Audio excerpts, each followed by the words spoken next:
How to reverse the payment on Capitec application. Hey guys, welcome back to the channel. In order to reverse money using the Capitec application, first and foremost make sure you have the updated application installed. For so, move on to Play Store on your Android and search for Capitec Bank. Tap on the install or the update button, and once updated, let's move on to the next step.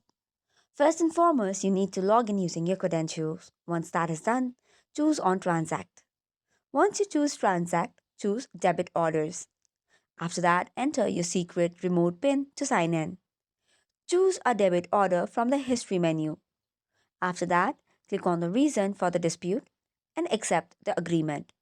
Keep in mind this is not cash management tools, so only those orders of under rupees 400 can be disputed on our application.